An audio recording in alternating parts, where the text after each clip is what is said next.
देहरादून से लगभग 5 घंटे की दूरी पर एक ऐसा गांव छुपा है जो अपनी अद्वितीय सुंदरता और रहस्यमय इतिहास के लिए बेहद खास है। यह गांव हनोल है।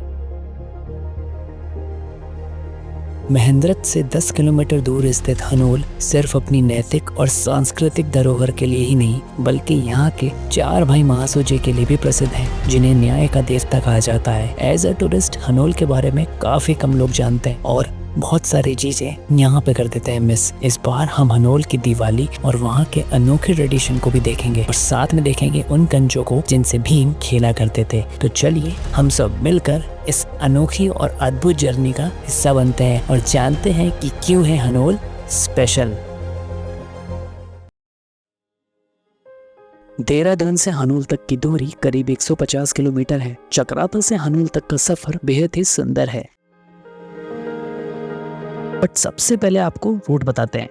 देहरादून से शुरू करते हुए हम चक्राता, लोखंडी, सावड़ा, त्यूनी से गुजरते हुए पहुंचेंगे हनोल। सावड़ा फेमस है वहाँ के खाने और राजमा के लिए, तो वहाँ पहुँचते ही हम सबसे पहले लंच करेंगे। इस पूरे सफर में आपको वो सब मिलेगा वो सबसे मेरा मतलब था सुकून। इसी के लिए तो हम पहाड़ों में निकलते हैं ना। और हाँ, किसी ने सही कहा है कि मंजिल से ज्यादा सफर में मजा आता है। तो चलिए शुरू करते हैं अपना सफर, जिसमें हम सबसे पहले पहुंचेंगे अपनी स्नोफॉल के लिए फेमस हिल स्टेशन चक्राता में।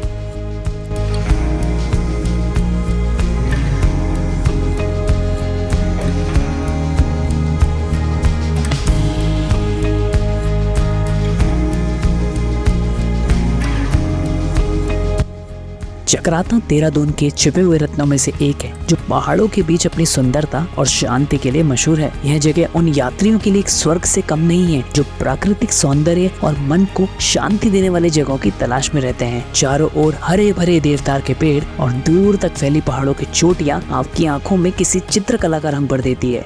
चक्राता के टेढ़े मेढ़े रास्तों से होते हुए हम लोखंडी पहुंचेंगे। चक्राता के लैंडस्केप सबसे सुंदर सितंबर मंथ के बाद लगते हैं। लोखंडी के बाद हमको पूरी देवदार की रेंज मिलती है, जिसे कनासर रेंज कहते हैं। यहीं पे होगा हमारा अगला स्टॉप, जो कि है कोटी कनासर। चक्राता शहर से केवल 26 किलोमीटर दूर स्थित कोटी कनासर एक true gem of a destination है। यहाँ की चित्र में सुंदरता बेहद आकर्षक है, जहाँ हरे भरे देवदार के जंगलों ने पूरे क्षेत्र को ढक रखा है। कोटी कनासर की खासियत इसके हरे भरे मैदान है, जो कि जहाँ तक आपकी नजर जाएगी वहाँ तक आपको दिखेंगे। यहाँ भगवान भोलेनाथ को समर्पित एक मंदिर है, जिसे कनासर देवता मंदिर कहा जाता है। यहाँ पे आपको 2 पेड़ मिलेंगे, जिनकी चौड़ाई 6.35 मीटर और 5 मीटर है। ये भी यहाँ पर पर्यटकों के लिए आकर्षण का केंद्र है। हम भी यहाँ पर जरा मैगी बनाते हैं। व्यू के सुकून और मैगी।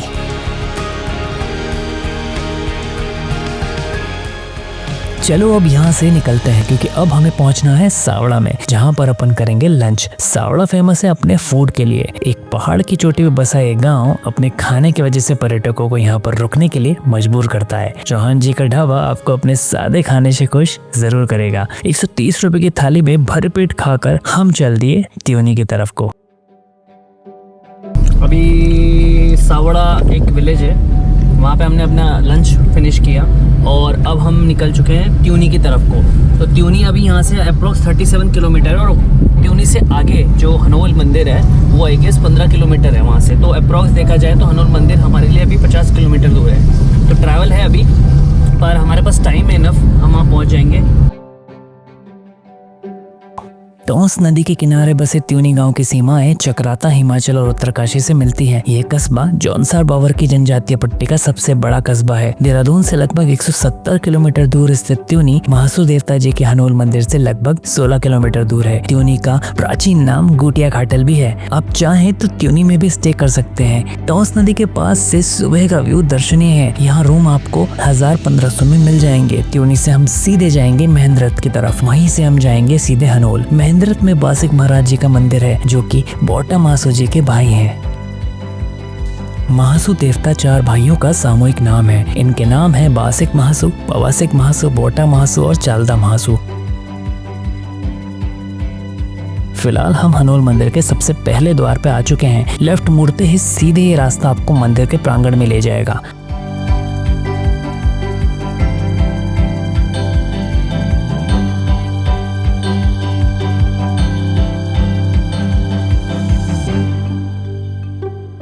हनोल मंदिर का निर्माण हूण राजवंश के पंडित मिहिर कुल हूण ने बनवाया था। यह मंदिर हूण स्थापत्य शैली का शानदार नमूना है। भारतीय पुरातत्व सर्वेक्षण विभाग के मुताबिक यह मंदिर 9वीं से 10वीं शताब्दी का है।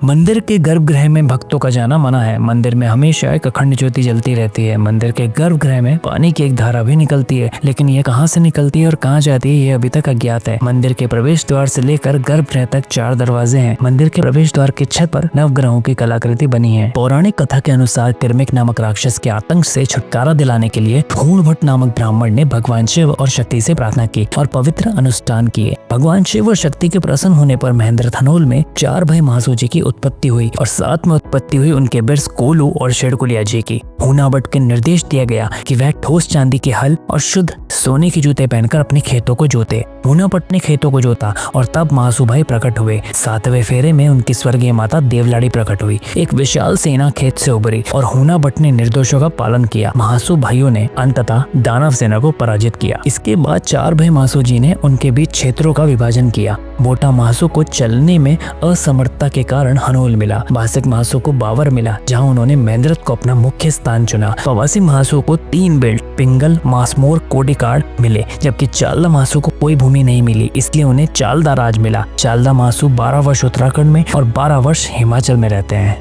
हनोल मंदिर में आपको सारी सुविधाएं मिलती है। यहाँ पर भक्तों के रुकने के लिए धर्मशालाएं बनाई गई है। धर्मशाला में आपको 50 रुपए की पर्ची कटानी होगी। पर्ची कटाने के बाद आपको एक रजाई और एक पिलो दिया जाएगा। ये रूम है जिसमें काफी सारे गद्दे लगे हैं। पुरुषों और महिलाओं के लिए अलग अलग रूम दिए गए हैं।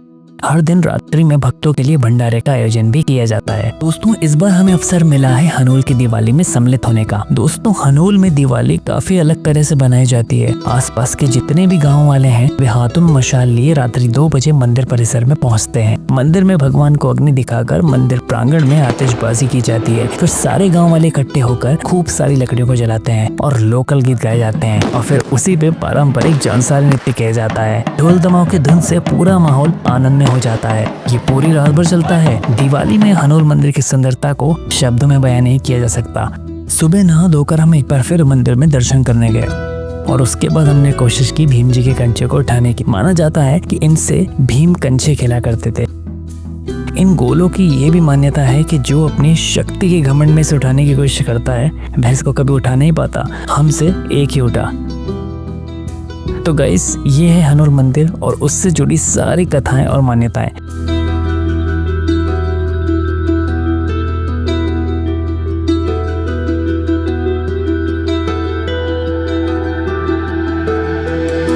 ये सामने आपको दिख रहा है, इस मंदिर का नाम है थड़ियार मंदिर। यहाँ पवासिक महाराज विराजमान रहते हैं। हनोल जाएं तो यहाँ दर्शन जरूर करें। गाइज, आई होप आपको ये वीडियो पसंद आई होगी। कमेंट सेक्शन में हमको जरूर बताएं कि कौन कौन यहाँ ऑलरेडी दर्शन किया है। वीडियो को लाइक और शेयर जरूर करें और चैनल को सब्सक्राइब करना ना भूलें। तो मिलते हैं एक नई वीडियो के साथ। तब तक के लिए टेक केयर।